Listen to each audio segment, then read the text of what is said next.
I don't have any injuries for you guys are coming in now. Had a chance to go back through the tape and evaluate it. We, like I mentioned to the team, there's some good things in there that that are going to help us. We're getting better in some spots, but we've got to clean up some things with the penalties and drops, and so offensively, and then obviously the scores early on the defensive side. We've got to take care of that. So we're not playing from behind there. So, but some of that also was turnovers on the offensive side, and that added up to it. So with that, I know what I said about the officials yesterday, or insinuated about the officials. Listen, there are no excuses on this thing. That's not what I'm saying. And I've always had a good working relationship with these guys, and that's the important part. So they know when they tell me something with a guy that I'm gonna go address the guy like right now and make sure that it gets changed. When you're talking about inches, those type of things, and those happen in the game. I mean, I've been doing this a long time, so this isn't an excuse or a blame on the officials for blowing the game. That's not what it is, but it's that working relationship. That part is so important in this thing. And so, because you see it on both sides, whether it's a defensive end lining up in the neutral zone at times, or that just you give the head coach a heads up, and then in our case, we tell them, and then if they get called, listen, that's you were warned, and so that's how it's worked over the years. That's what I was really trying to get across. And I take a lot of pride in taking what the officials give me and going to our players and telling them, like immediately telling them and giving them that and telling them that, hey, listen, they're giving you a warning. If you don't do it, that's on your plate. And that's the important part that I was trying to get across, but probably not very well after the game. So anyways, with that, we've got to do better, just all the way around. And that's what we're striving for. But at the same time, we're getting better, and it's so close. It's crazy. So, and I think the guys, they understand what we've got to get done. So with that, time's yours. Go first to Pete Sweeney. Go ahead, Pete. Brett, I'll have a quick thing just after this, but Coach, it did seem like you had some positive signs. That final sequence aside, 340 plus yards on the ground. What specifically offensively from this game do you feel like maybe you broke through in a sense and could build on as you go here? Yeah, listen, Pete, I thought we had a good blend of things going. That's what I thought.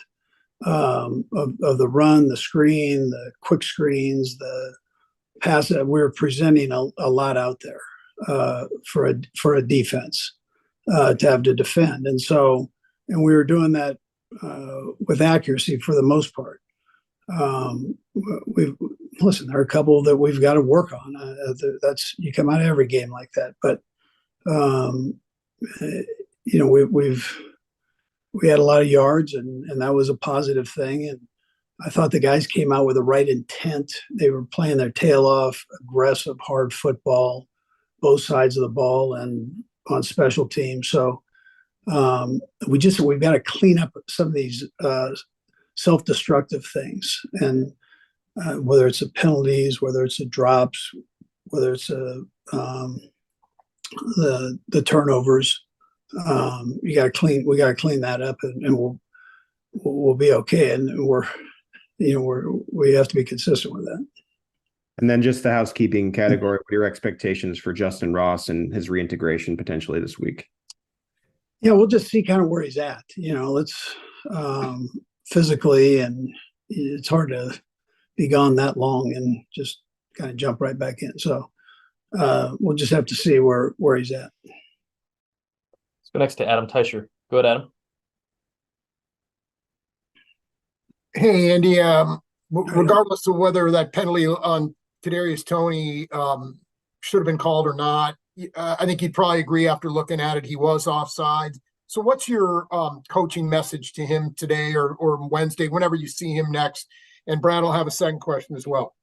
Yeah. So listen, normally he looks over to the sideline and just gets an okay. And on that one, he just happened not to. So that would be the coaching point. Just Okay. make sure you check. Make sure you check with the guy on the side just to see if you're aligned. I mean, he's not lining up off sides on purpose. And listen, he was 2 inches away from or an inch from being legal. And so I mean, you can always, like I said, you can argue both sides of it. It's for both teams. There are things that happen where people, just it happens like that. So I guess the league's trying to clean that up. From what I heard by one of the broadcasters last night. So I don't, whatever. Okay, and that's not the first mistake he's made. Obviously, that's been a big point in a game that's really cost you guys this year.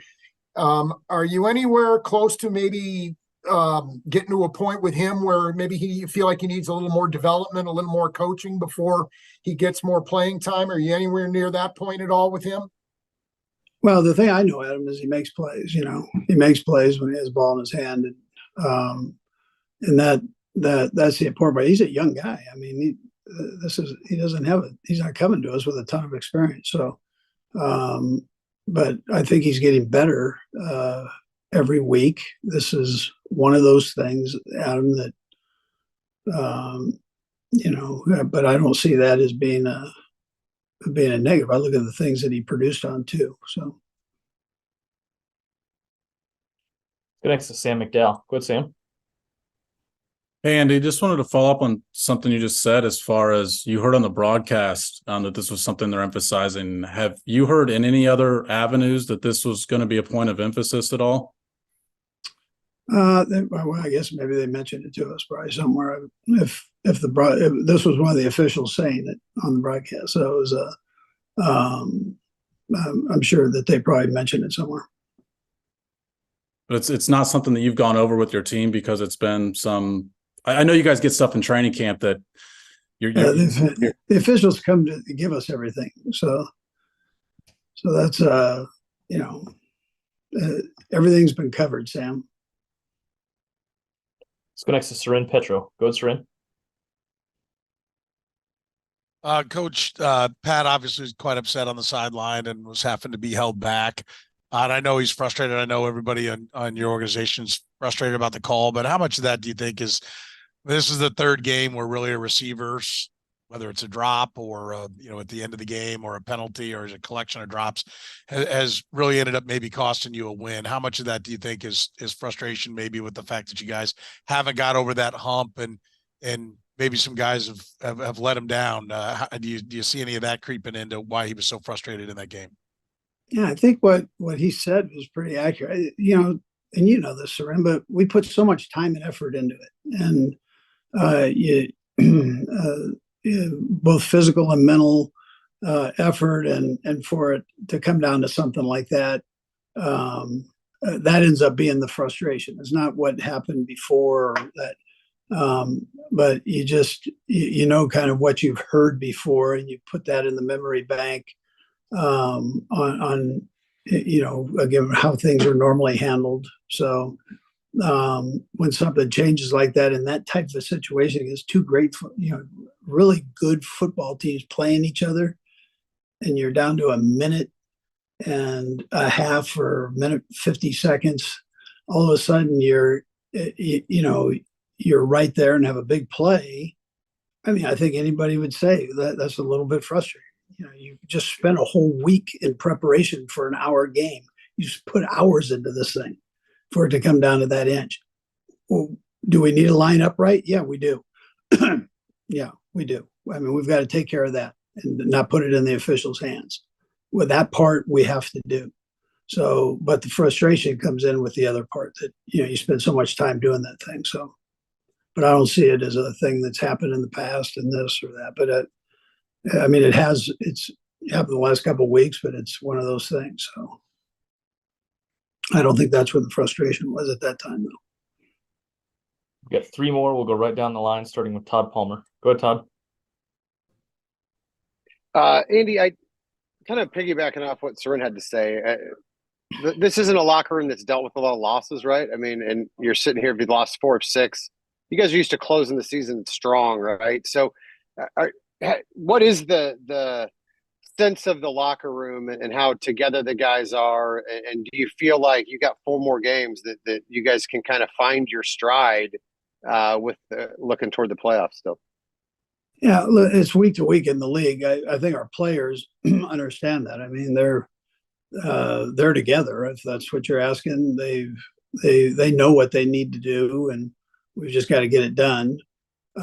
We know we're playing a good opponent this week. We talked about that after the game, and so they know that they've got to be focused in and ready to go. But in this league, it's a matter of getting those things straightened out. And when you do, and you're in a good position health wise, you get up and you go. And so that's how I think they're thinking.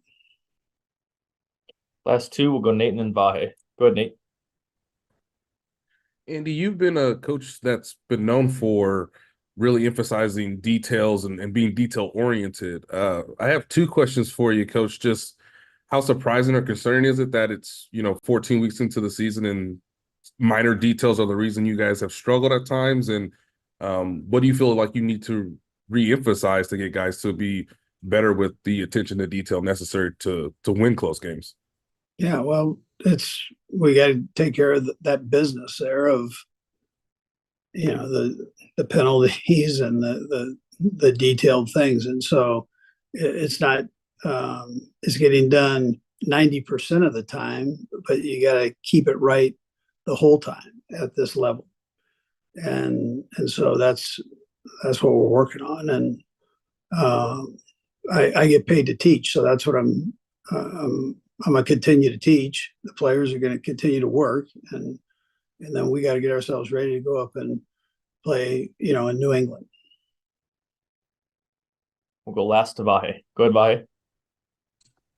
Hey, Andy.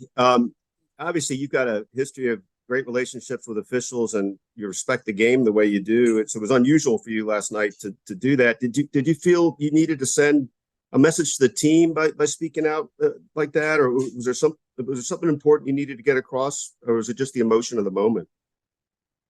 No, I was just speaking what I thought was the truth. And my intention was, I've been doing this a long time. I think I've got a good relationship with the officials, and I had no communication. That's all. I mean, that's really where I was coming from. I was disappointed in that part. And so,